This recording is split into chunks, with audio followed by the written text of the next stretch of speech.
If you didn't fail, are you even trying? Entrepreneurship is really hard. Name 3 things I'm grateful for. Because of that, so many people don't even start. It's like Thomas Edison, he said I didn't fail. I tried just 1,000 different things that didn't work.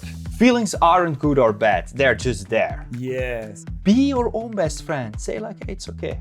Hey, you will get up. If you grow every month, maybe 5%, in 10 years, you are huge. These are all the things I do to keep my mental game on the highest level possible.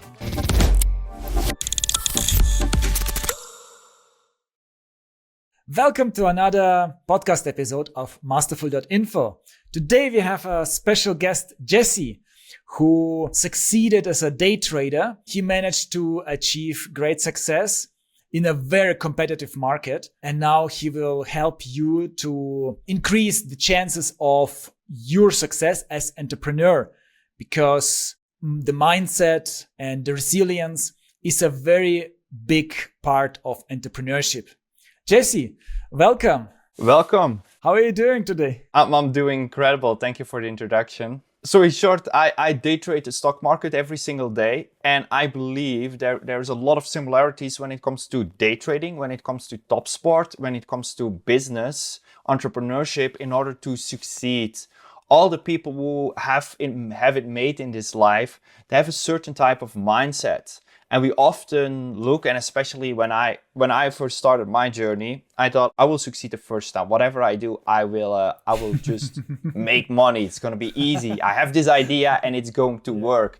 And then eventually what ended up happening, even though I thought I knew it all, I lost everything. And based on everything I lost, I decided that will be my learning journey. And I learned so much about confidence, about resilience, about how can we make the best of our setbacks and what does it truly take to become successful. Yeah, I know from my own experience as entrepreneur, entrepreneurship is really hard. And you can make so many wrong decisions, so many mistakes. Actually, it's a combination, it's a combination of many mistakes until you succeed. Isn't it? Yeah, it is. It is. Failure is really the price you need to pay for success. It is. I heard his quote is, if you didn't fail, are you even trying? Because this is what I often realize, especially when you start the journey of entrepreneurship or the journey of success.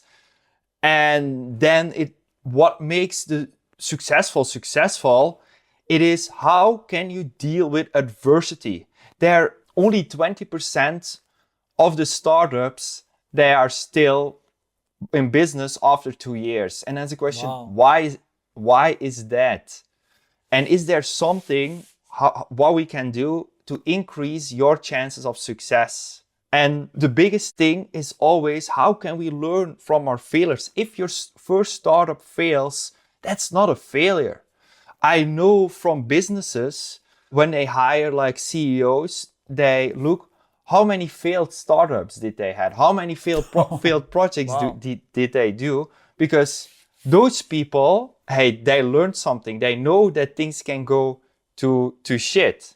So if you don't have that experience, they didn't want people with that experience where everything went great, because this is a thing, you learn nothing from success. Success makes you then overconfident. You think this green grass will always become greener and greener until you fall flat on your face and then you see what is truly there. And that moment when you're laying down, when you truly have nothing, when you failed, this project failed, you lose your belief in yourself.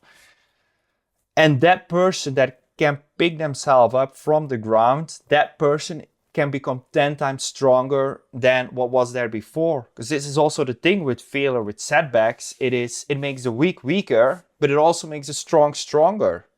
So failure is, this is also in the body, scar tissue is stronger than the tissue that was there before. Your scars, they bring you more power. That's a really amazing analogy. Yeah, the problem is also, in certain countries like Germany, for example, you are taught not to fail. And if you are failing the school, if you fail, like the whole school system is based on not failing and succeeding. And there is always right and wrong. Like you can just learn, prepare, and then you can make sure, like with hard work, you can make sure you succeed in a test. But the real life is so different.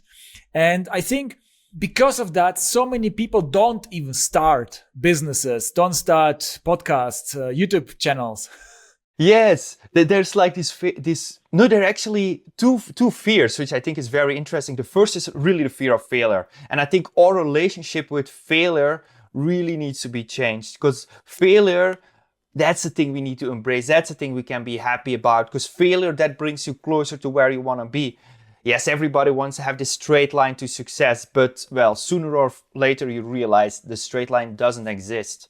And then later you will realize that all your failures, all your challenges, everything you faced in this life, they were essential in order to get where you want. And it's all about the person who you want to become. So first, you don't have to be afraid of failure, because failure, that is the lesson, that is part of your journey. And that is what makes it so great. And then I think the second fear, where also a lot of people don't start, is, what if I do succeed?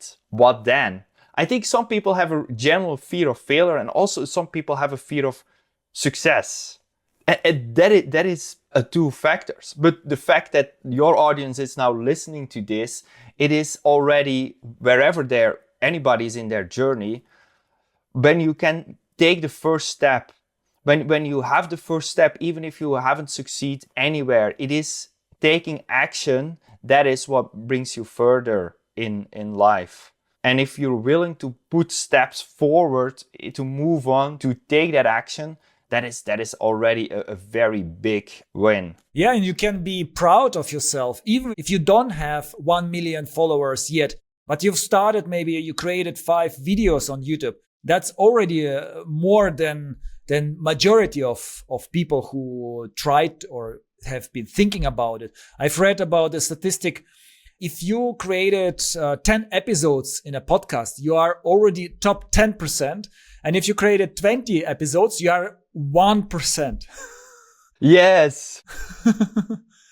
I read the same statistics about podcasts. It's people are so soon to, well, it didn't work the first time, it didn't work the first 10 episodes, let me then give up.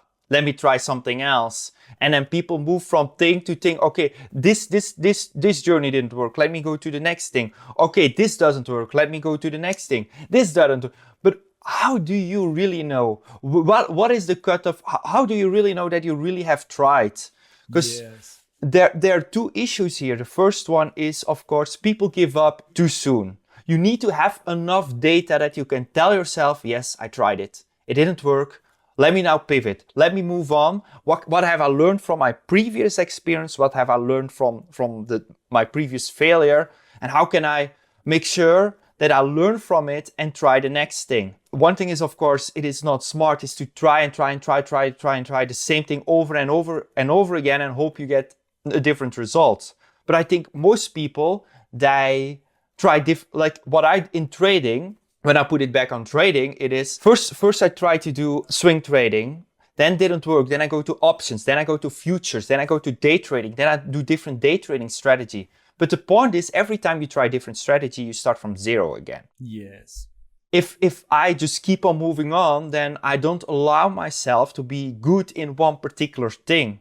It is like the quote of Bruce Lee said. Bruce Lee said, I do not fear the man who practiced 1,000 punches one time. I fear the man who practiced one punch 1,000 times. And well, if you after those 1,000 times still suck in your one punch, well, get another punch, please. But are you sure you genuinely tried? Because it's all about failing, getting up, learning, become a little bit better. Failing, getting up, become a little bit better. Failing, getting up, but you become a little bit better. And every time you become a little bit better, every time you're closer and closer and closer and closer to your goal.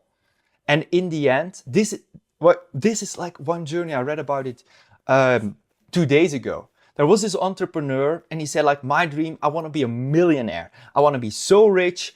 And then That'd be great. So that's what he did. He built his company. He succeeded. And then he sold his company for a couple of millions. And then it was like, yeah, what now?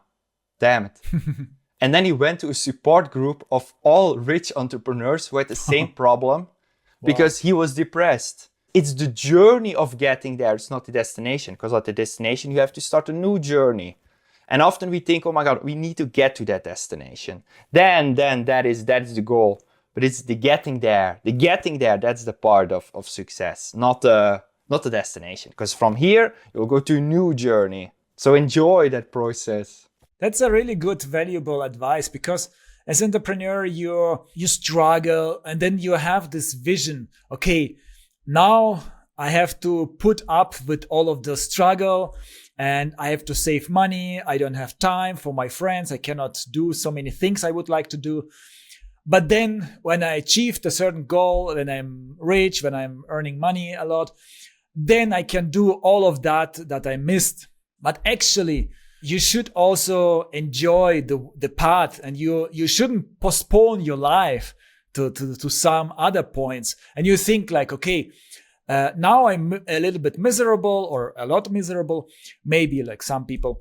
But as soon as I'm rich, it will change. It will, like with magic. I have my fancy car, I have my fancy house, and I will be happy. But it's not how it works. So you already have to make sure you are enjoying the ride. And we will talk about that in more detail, what to do. But for now, it's important to understand. And oftentimes people are looking at successful people like Joe Rogan in podcasts, or Mr. Beast in YouTube, for example. And they say, how am I able to compete with such people? They have such amazing graphic, like design, everything is perfect. And I'm here in my room, the lighting is wrong and so on. But you shouldn't compare with someone who has been doing it for 10 years. You should compare with you, how you have done it 1 month ago, how you've done it 1 year ago. Yeah, that's all the time. We don't realize who's our biggest competition, especially in entrepreneurship, and especially when you have this journey, which is often in a way quite lonely.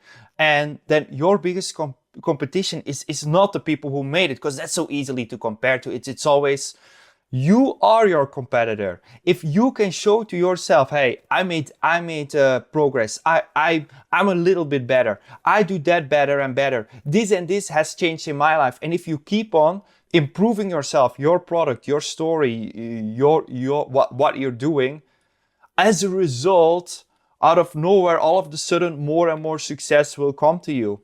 This is the thing I see about this. If you go from this a thing of desperation, if somebody is like desperate, like, please give me this, help me, then why? I don't want to help a person who's desperate for my help. That doesn't feel. But if there's a people who's genuine and want to give and want to make this world a better place, those people, they get more. That's like it's from a mindset of scarcity, right? I don't have this, I want this, I want this, I want this. You don't have anything, and then you have this mindset and you see everything you don't have, and then you approach the world from a place of the things you don't have. But if you flip the script and think, okay, maybe I don't have it, and that's fine. I have my beautiful life. I have my things that I'm grateful for. I have my family, I have health, I have whatever it might be. There's always things. And if you approach that, then life from things you have, a life from things you can give to the world, then more people want you to get there. We all want to see underdogs succeed. We all want to see humble people succeed in this life. And we want to help them. Not because they ask for it, but because they're so great. And I believe great people and a great mindset that way, those people will succeed further and faster than the people who have this desperation in a way of scarcity and this negative idea of the things they do not have in this life. Yeah, that's interesting. So people with scarcity mindset, they are perceived worse. So if I am a client, if I am potential client of such a person, then I feel something is not right, and it's like desperate. I feel I don't want to work with this person because if he's so desperate, maybe he's not that good, and why is he so desperate? But if you come from a confidence perspective, like you don't need me as a client. You have like it feels like, oh yeah, this person is on my level. We are not like, he's not asking for something. He can give me a lot of value, and I give him some money, so we are equals. And then it's a total different like sales pitch, or it can be in conference if you have a speech, or if you network. It's all over the place. You make decisions differently if you have the scarcity mindset, isn't it? Yeah. They actually did a study about this. So they prone people to a more scarcity mindset in a study. And if you have $100 a month ago compared to how much money right now, what would be the difference? So in this study, they gave people $17 was, so $17 now is the same as $100 in a month in that study out of a scarcity mindset. But then they prone people with a more gratitude mindset. Mm-hmm. And that mindset, and people had to name things they're grateful for, then $33 now was the same as $100 in the future. So in a way, the scarcity mindset makes that you go for the short-term dopamine, the short-term thinking, and with grateful mindset, then you have this longer-term approach to life. So then if you can prone the gratefulness in you, like one of my daily habits is every night before I go to sleep, I name 3 things I'm grateful for. Yeah. And that is just to reinforce, because gratefulness and this long-term thinking and positivity that you need to have, that are all habits you can create in your life. It is not I'm a negative person, or it's not I am this type of person. We all make associations in our brain, and our brain is the only organ in our body that can keep on growing. So if you keep making new different associations, it is called, your brain can change. It's called neuroplasticity. And if you then make new neurals connect in a way, prone that by gratefulness, prone that by those things, your thought starts to change, your habit starts to change, your approach to the world starts to change, just by implementing daily gratitude into your life. Because then when you go to your daily life, you have these setbacks, but then my first response is not anymore, damn, I lost today, I lost money, because that's with trading. Like, losing is part of the game. That is how you win. It's by losing. Then I don't think anymore, oh my God, this sucks, I don't want this. It's like, no, what am I grateful for? And if you can keep on having that gratitude, it has such a tremendous effect in how you think in the rest of your life, and how you then interact with the people around you.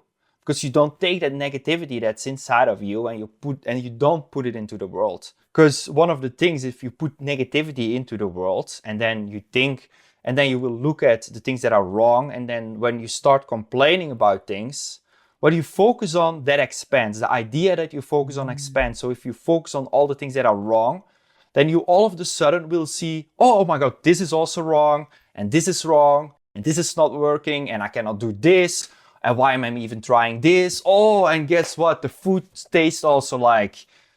Wow. But if you flip the script, right? So you flip the script and you say like, okay, I'm grateful for this. I'm grateful that I got a warm water this morning. I'm grateful that it's sunny outside. And then your whole attitude to the world and to life starts to change. What you focus on, that's a very amazing idea. What you focus on, that expands. So where do you want to focus on? Yeah, I experienced it myself when some certain situations or certain times, it feels like the whole sky is falling on you and everything is negative. Even the weather is negative. It feels like everything is against you. And you are not in the state of mind to make the right decisions, to work really hard, because the motivation goes down. And then you talk with your friends or your family especially, and you focus on what happened badly with you.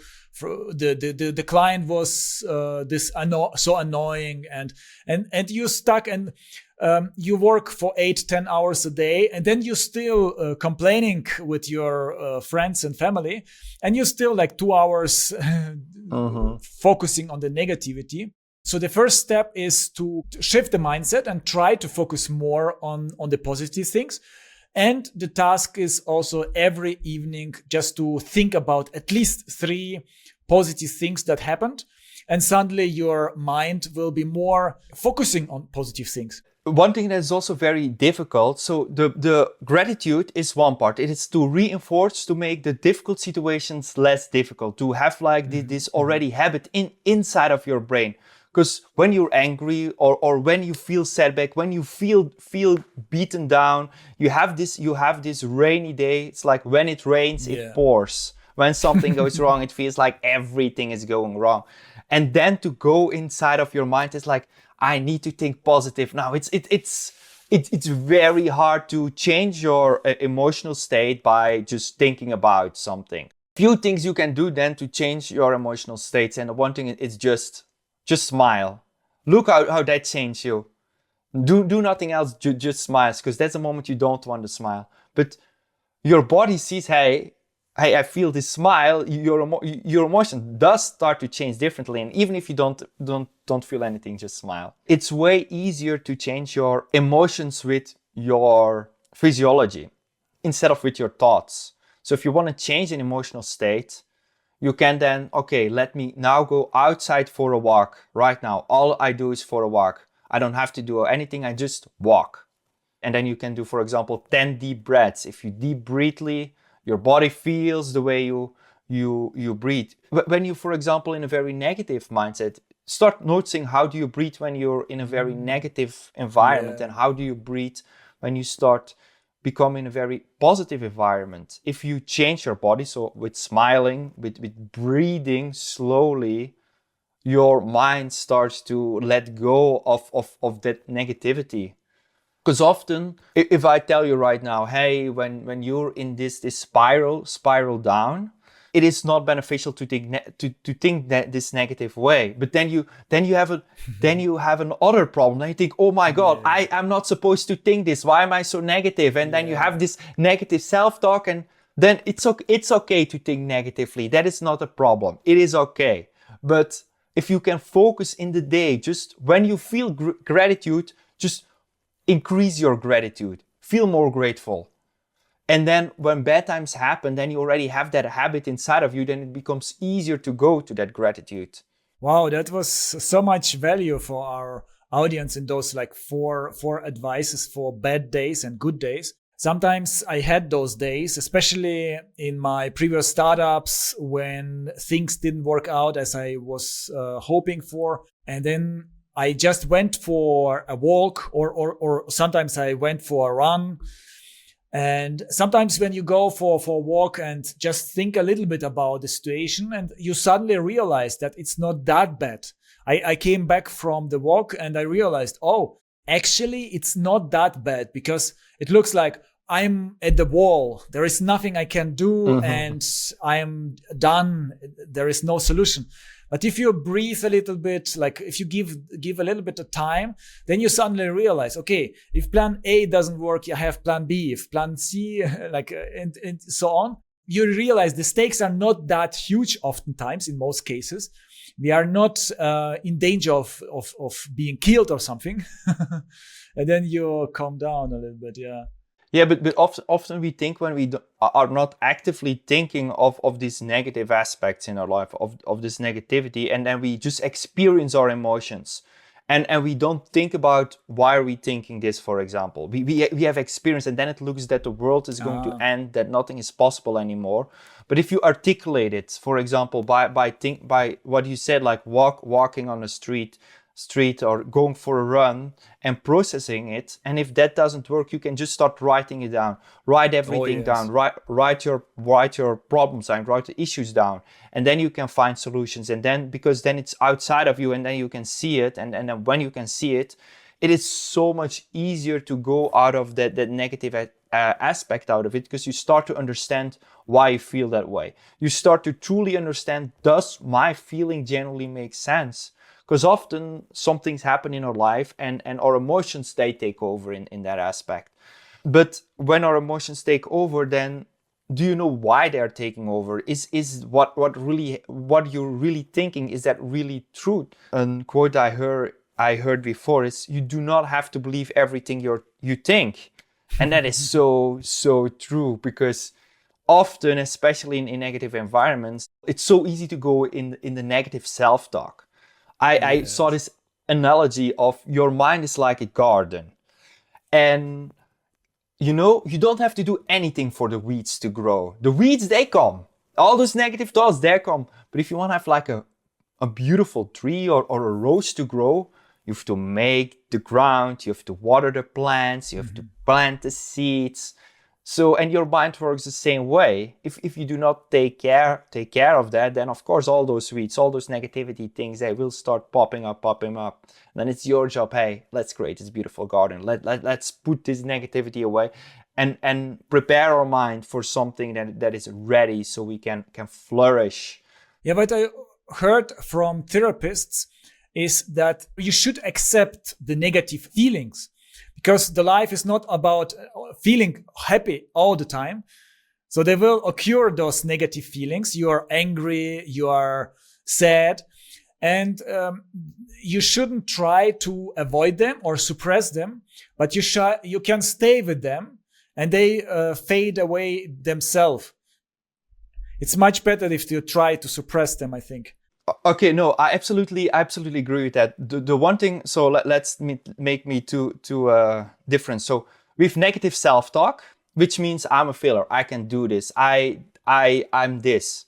And then we have feelings. And also the best thing I heard about feelings aren't good or bad, they're just there. Yes, right? Exactly. We cannot say to say like, anger is bad, I'm not supposed to be angry. Well, yes. What is your anger feeling trying to tell you? What is your sadness trying to tell you? What are those feelings trying to tell you? And then indeed what you say, by sitting with your emotions and by trying to understand your emotions, you can get so much value out of it. That's why it's like, write it down. It's like, why am I angry? Why do I feel this feeling? What is my feeling trying to tell me?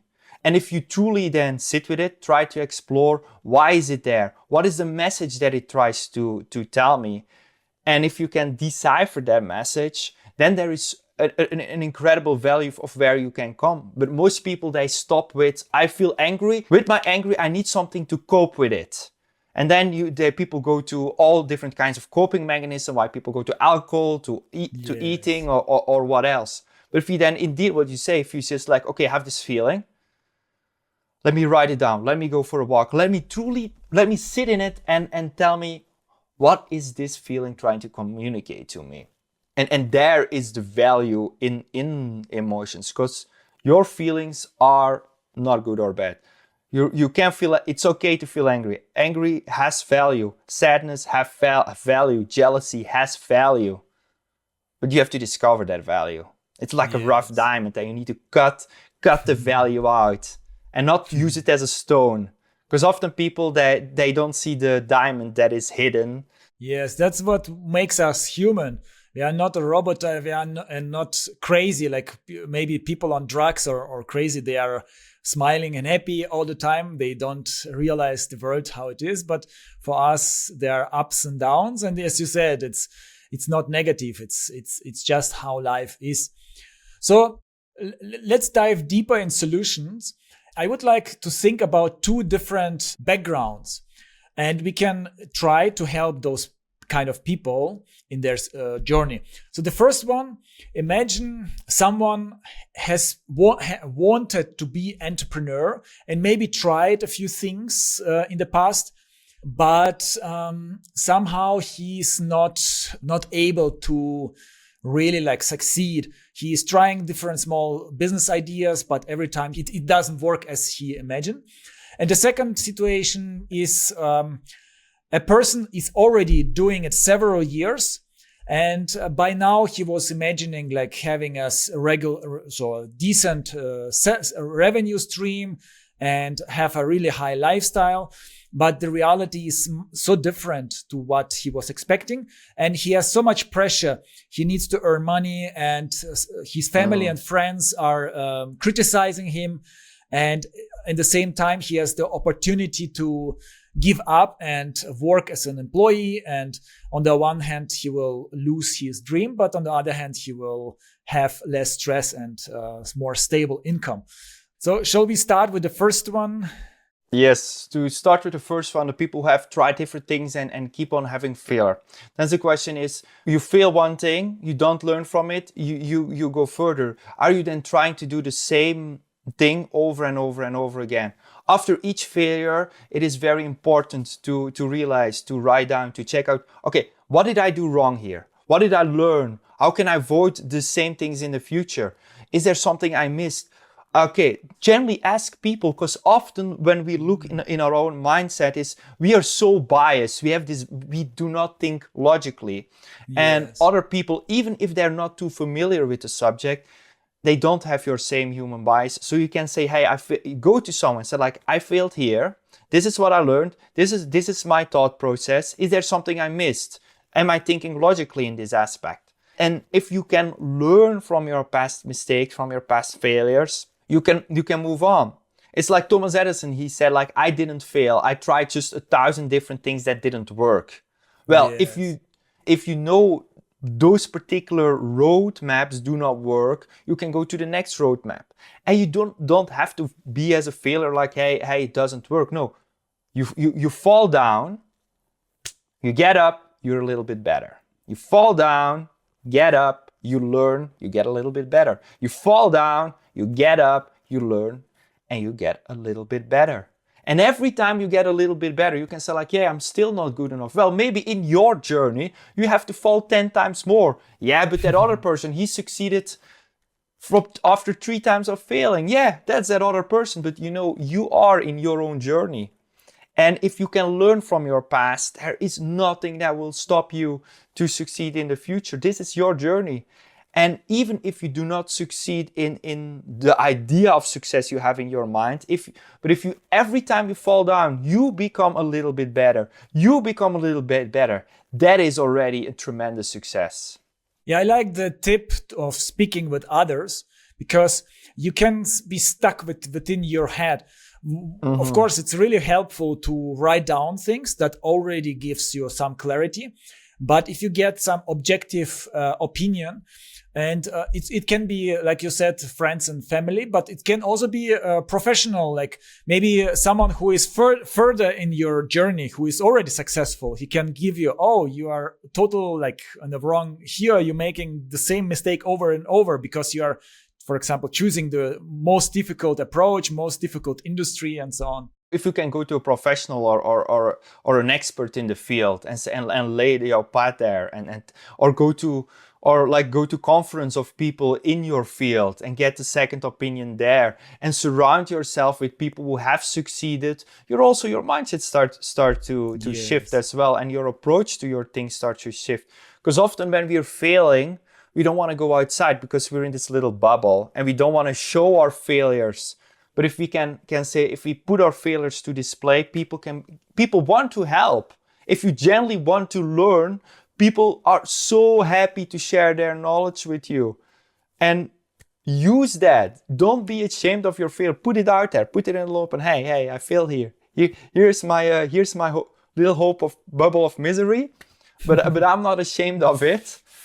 And that is approach, then you can grow. That is the point.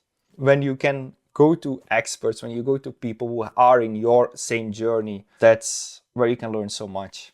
And we learned here how important it is actually to see the failure as a positive thing, or at least not as an embarrassing negative thing, because it's through our whole episode, we see over and over how important it is. If you see it too negatively, you are reluctant to go out and talk about it. And you don't learn. So you are stuck.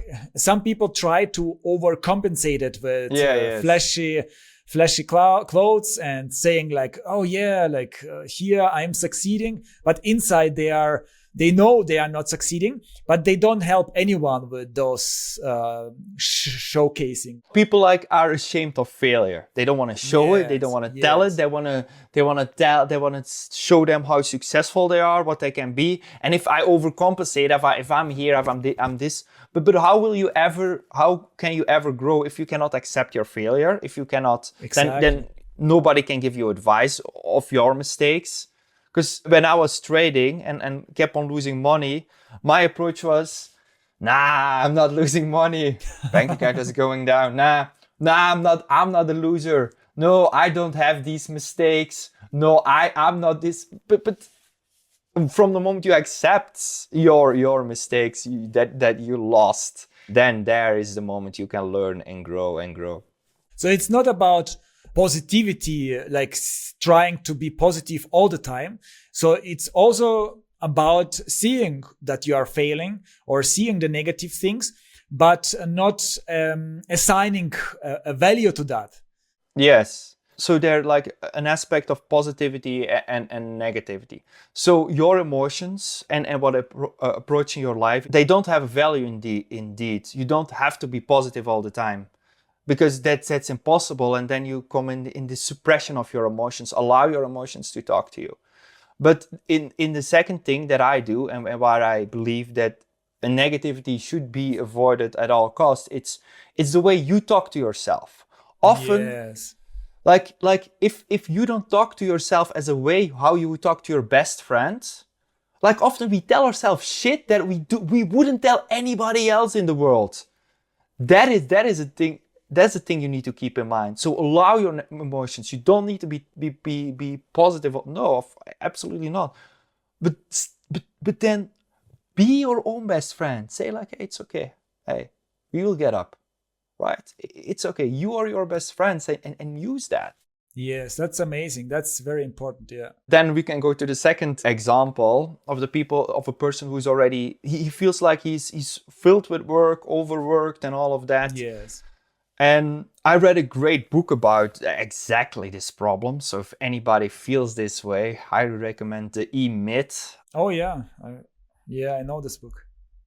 Yeah, I believe it's for people who are a bit further already in the journey, but it is not what they thought it would be, and they find success in a way, but then they don't really grow and they're stuck in a way. And what then the E-Myth perfectly described is, you need to have a system. Whatever your system is, it needs to be able to work as a franchise. Because often the system of people who are further in their journey, it's all around them and the circle around them, and they don't have something into place that can grow to a big company, because then that mindset is like, yeah, but they don't do as good job as me. They don't have the vision as I have. But that's not a system. Then you're just one person in that occasion. So then how can we create that company in a way that it can become a system that we can technically sell? So if you see your company as something that can be sold in the future, where you don't have to be involved at all, then you start to think differently about it. Because if you want to sell your company, then it needs to work without you. So can you set your company up in such a way that you can sell it in a later way that it wouldn't work without you? And that is then the goal, and that's then the approach to big entrepreneurs and to big companies. When they start, they create a system in the future that can work. So you put the right people around you, so they can, you delegate the tasks to those people, and you have the processes, you have the structure. And some people might say, but I can't afford those people. And in that case, I guess it's also about, are you in the right business? Is your business healthy? Maybe you have to either adjust your whole business, maybe the pricing, the type of target audience, or maybe the industry. It's also, for example, possible that you're maybe too early in your journey and you are not there yet that you can afford these employees. Yeah. But then work as a real business. Then assign yourself those business role you cannot hire. So this role, it's me. This other role, it's me. This other role, it's me. This role is me. And on these and these and these and these, days we'll have a business meeting about this aspect of our business. And that's also with yourself. Even if you're just alone, you assign yourself those business role. And then when somebody comes into the company, then you can give them particular roles. Then those meetings are into place. And then you're not improvising how can this business work in the future. No, you have your structure. And in the beginning might sound so stupid, like so unnecessarily. Why do you have these meetings? Even if you have like 2 employees or 3 employees, you and your wife, we are doing it. Yeah, then you and your wife will have a business meeting, because the goal is not that it will be forever you and your wife. No, there will be another person and they fill a different role, and that's how you can further grow. Yeah, and if you start the company with this mindset, and you will also make the right decisions for you in the long run, because certain business ideas, they are like centered on a person, and then you realize, wait a moment, I couldn't sell this kind of business to anyone because it's surrounded of me, and I will be in the hamster wheel the rest of my life if I want to continue like that. Because in the beginning, oftentimes people just think about earning money. They want to survive. They want, I can make here a few bucks and here a few euros. But in the long run, feel like you are stuck because everything cannot work without you. Yes. And with this approach, you can avoid that. So that, and if the business idea doesn't work like that, then you don't need to continue in this business. Yeah, but if the business idea doesn't work like that, then you are not in the business of entrepreneurship. Then you're self-employed, and it's you're okay a freelancer, to be kind of. Yeah, then you're a freelancer. But if you want to be a freelancer, hey, go for it. But it's not entrepreneurship. And you can use the revenue to build another business. For example, like if you are tax accountant, it's not a real entrepreneurship, but you can create on the side some services that you can replicate, like with your employees, or some courses and something like this. Yeah, you can build a business around your core skill. Yes, that's very possible. Or if your core skill is so good and you have so many clients, then you can start managing then you can hire people who does your work for you, and you can also build a business around that. So if you have too many clients as an accountant, you can hire some great accountants and then make that business also work for you. And then you can managing your accounts, and then you can start looking of consulting. How can we create such a company? How can we help other business? You can create a whole ecosystem of different revenue streams around one core skill that builds up. Yeah, sometimes with all this stress, you work 12 hours, 14 hours a day, you don't even take the time as an entrepreneur or freelancer to think of a bigger picture. And that's not the solution, because you are just burning out maybe, or you are just in this hamster wheel, and maybe even employment is much better alternative than like for 5 years, for 10 years, you are just struggling, you are still too small. The goal is always to grow to a certain degree as a business, as a startup. Yes. Even if it sounds like high goal, from you are in the 2nd year and you want to have like 10 employees, 100 employees. It sounds so difficult to achieve, but it's just numbers game. If you grow every month, maybe 5%, then in 10 years, you are huge. Yeah, it's success. They grow exponentially. Also, making money, it's a game of doubling your money. But I think if you start from $1, it takes like 16 doubles to get to $1 million. That can grow exponentially. And if you also look at IBM, for example, big computer company, when it started, it already had the very big vision of where it wanted to be, this big multi-dollar industry. But they had the vision from the very start. If you go into an industry and you don't have any growth vision or vision where you want to land, even if it might seem so impossible, improbable in the beginning, it increases your odds of succeeding tremendously. So we have the vision is an important part. You need a vision, but also a vision of a business that can be sold. No matter if you want to sell it, but it's just for you to understand the priorities. You shouldn't be the bottleneck and you shouldn't do everything, even though in the beginning, that's how it works because you can't afford it.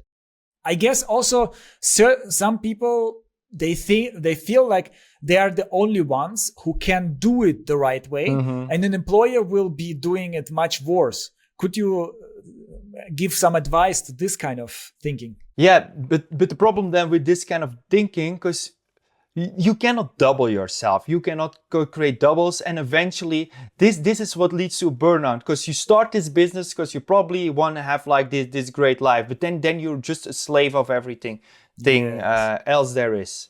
When you set up your company, your roles, like I said in the beginning, divide different roles for yourself, the tasks you take on, and then look, and when you hire an employee, don't expect them that they do this and this and this and this and this and this. No, nobody will be you. That is correct. But so what specific role can you delegate?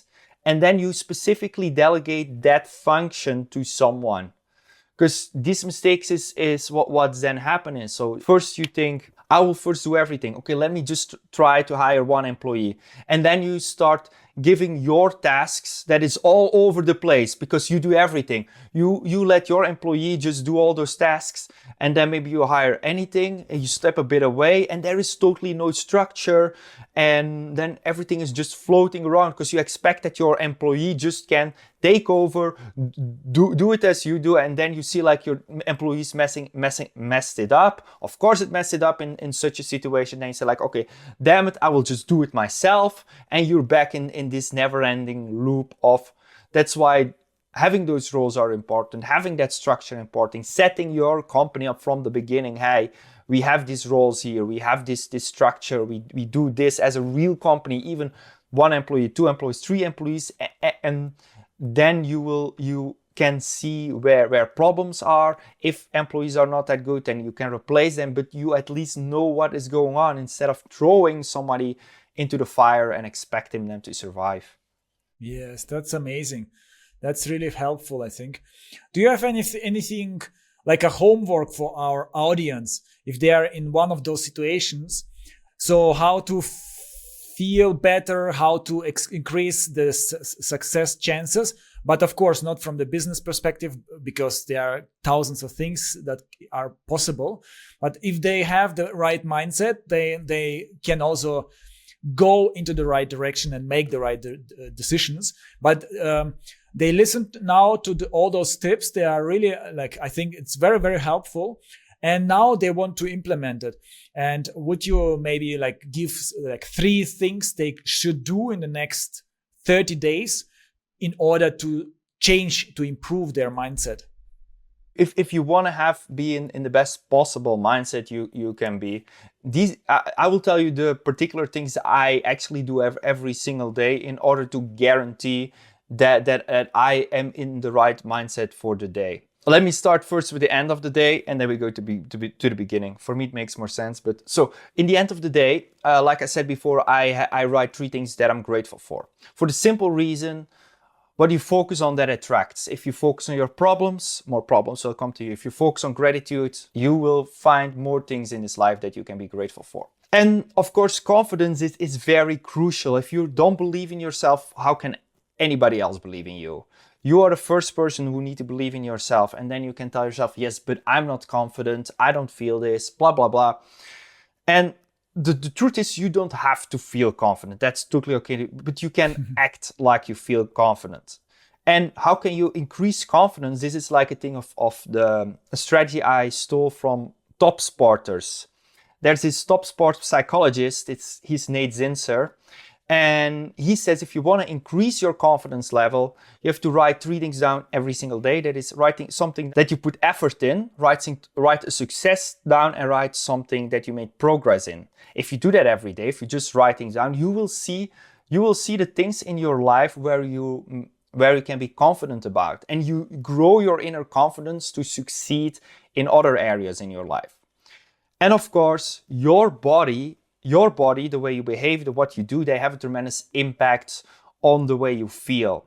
They did, for example, a study about depression. They put some people on antidepressants and they let another group work out. The antidepressants group had the same results as the people who work out.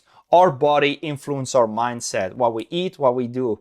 So if you working out is such an important factor, taking care of your physical health is crucial for your emotional health, for to be the best you can possibly be. So my morning starts every morning with a cold shower, just to overcome this. That's my, if I take a cold shower in the morning, hey, I won the day. I won already. Then I work out and I do some breath work. And that is all to create the right mindset in situations time after time again.